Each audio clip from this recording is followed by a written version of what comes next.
Hey guys, I'm the Coaster Keat, and today we're going to be doing a slightly different video, which I know, shocker, at this point the different videos are more the consistency than anything else could ever be. But we are going to be doing a different video today in the fact that it is going to be scripted, and the reason I'm doing a scripted video is, one, because I'm kind of lazy. Which you might be like, why is it lazy to script a video? Well, because this script just happens to be an essay that I wrote last semester.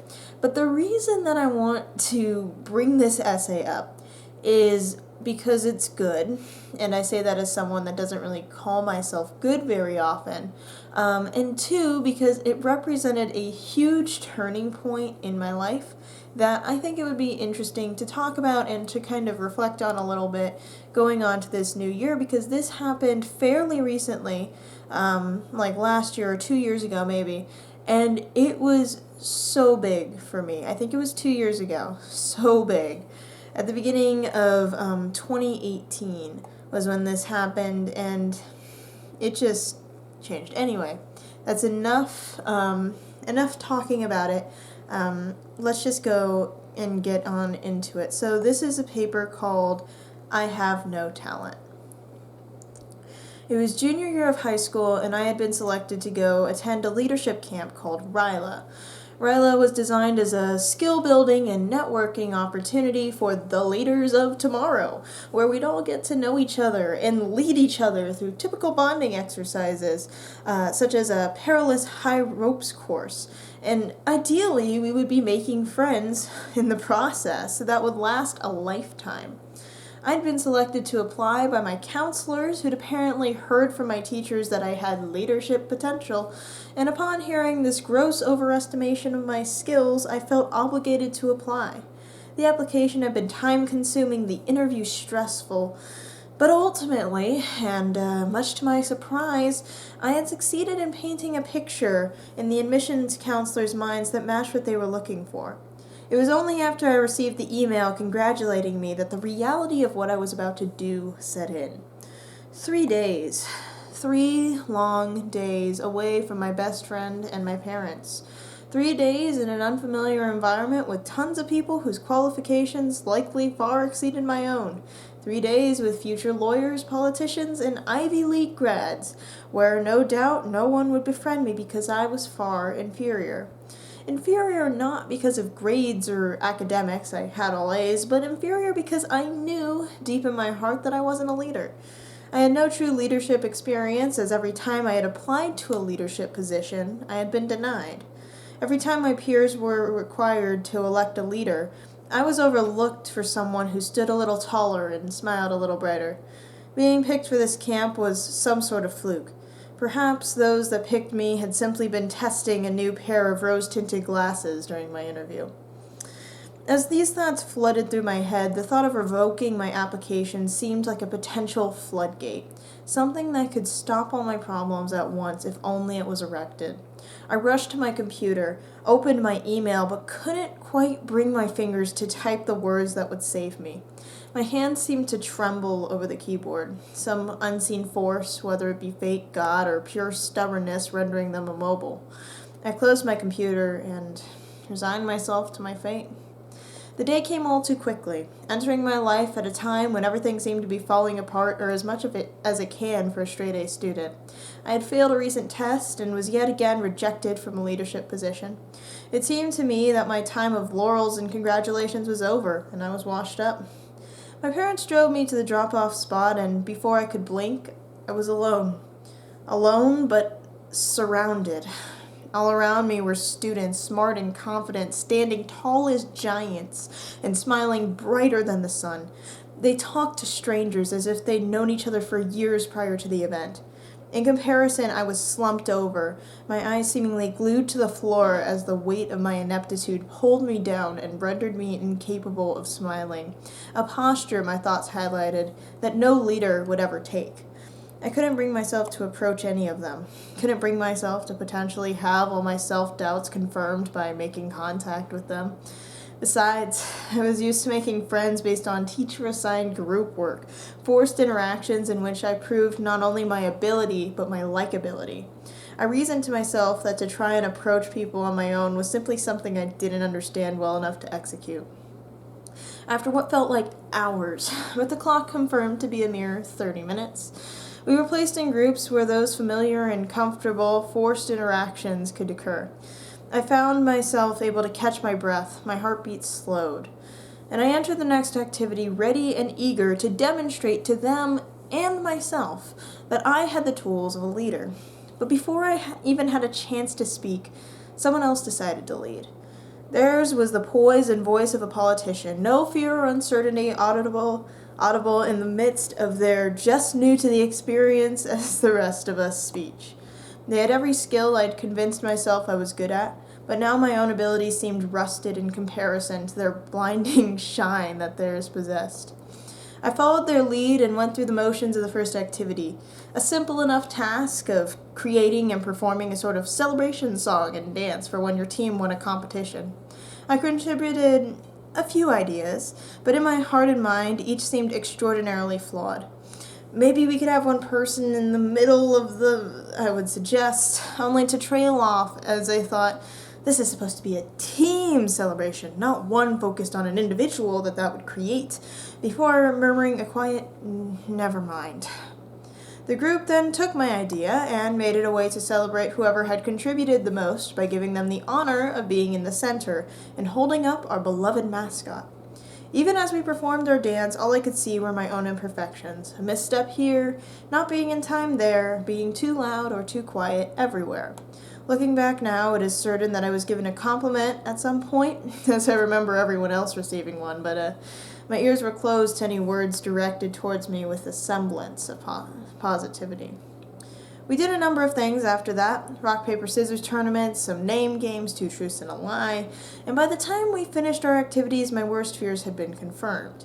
Everyone had proved adept at completing the challenges we were presented, even picking up slack that I created by constantly coming up short. As we walked to the buses that were to transport us to camp, my head hung impossibly low, and each step was laborious. That night, as we sat around mess tables and attempted the ever-awkward small talk, I sat stewing in my thoughts of misery and inadequacy. Faintly, I heard an announcement made that a sign-up sheet for the talent show would be circulating. At first, I thought nothing of it, but then my mind started working. Bored of the redundancy of considering my failures, it turned to what I could succeed at. So I considered how I had always been good at public speaking, and how I had always enjoyed watching comedy and improv. Therefore, what if I did an act? An act constructed from jokes into a funny speech that looked back on the events of the weekend as I figured, which would come back to haunt me, that talent shows have always been and therefore will always be at the end of a camp experience. This act, I thought, would be spectacular not because I was the best public speaker, but because it would overwhelm the audience with nostalgia. So as the clipboard for the talent show circulated, I wrote down Coaster Key comedic speech before passing it along. We finished our meal and moved on to our next activity, where the others discussed their prior experiences with leadership in designated teams, and I discussed my lack thereof. This then was followed by a 5-minute break, after which they announced the talent show would begin. I'm not sure if this announcement had been made before, because everyone seemed ready to perform their acts. The dancers had their uniforms, the musicians had their instruments, the karate guy had his boards. It seemed to me like this had been planned for weeks instead of a couple of hours. Later, I found out that there was an initial RILA email that told participants to bring their tools for the talent show. In contrast, not only did I lack a special costume, but I lacked any material to present. I had entered on a whim, thinking I'd figure the speech out later, but instead I had only a 5-minute break in the performances before mine to construct it. I have no talent, I told myself. I'm gonna have to go up there, yet I have no talent. I sat in the audience for a few acts, utterly stumped on what to do. I started composing a miniature essay in my head of all the reasons I wasn't qualified to be in the show, why I wasn't even qualified to be in the camp in the first place. The more I thought, the more it came together. I have no talent. I can't sing or dance or break a board.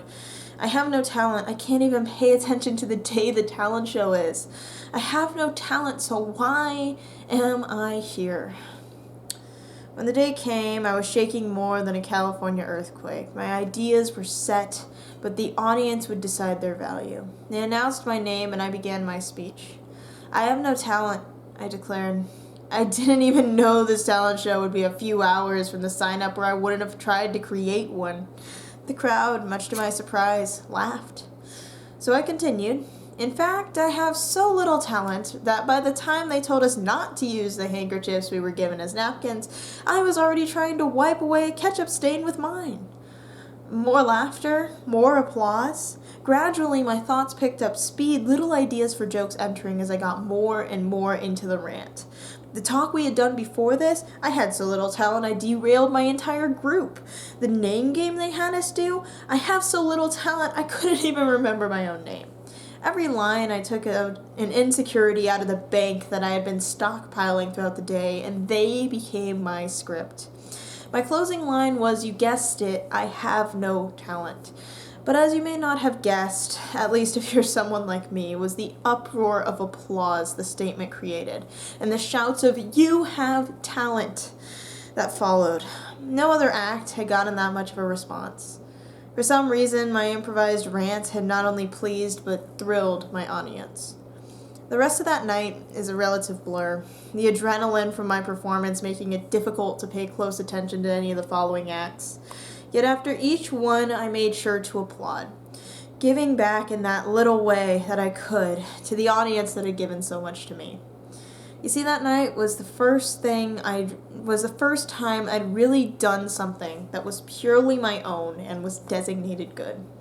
There was no format, no rubric, no criteria, no expectation, just one small idea that I was able to spin into an enjoyable speech. But it wasn't just the speech that made it so special. It was the accolades from my peers, the encouragement that these people who I had considered far superior to me gave. It wasn't out of pity that they laughed at my jokes. It was out of genuine amusement.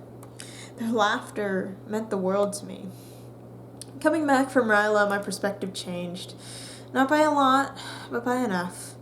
To this day, I still seek perfection, perhaps more than I should, and criticize my own imperfections where they may be. Yet it's different somehow. It's constructive rather than destructive. It's merely a choice of lens rather than the only one. Looking back on that speech, I've come to realize that the funniest thing I said in that speech wasn't any of the quips, jokes, or references. It's that from talking about having no talent, I happened to prove myself definitively wrong. Anyways, thank you guys so much for watching. I really appreciate everything that you do, and this channel is just an extension of the courage that those folks from Ryla gave me in my junior year of high school, and I am so thankful to them for helping me get started on this path. But the thing about people is they have momentum, but I'm convinced they lose it. There's a lot of friction out in that world. And you guys, my friends, those other people that have just happened to find me, that family, whoever you are out there on the other side of the screen, you're the ones that keep me going, that push me forward, give me back that momentum that's being stolen by the friction of life, and I'm really grateful for that. So I'm going to do my part. I'm going to keep making videos whether or not my software wants to work with me. And I hope that you guys keep watching. Anyways, I hope that more than anything, you guys soar high and enjoy your ride of life. Bye!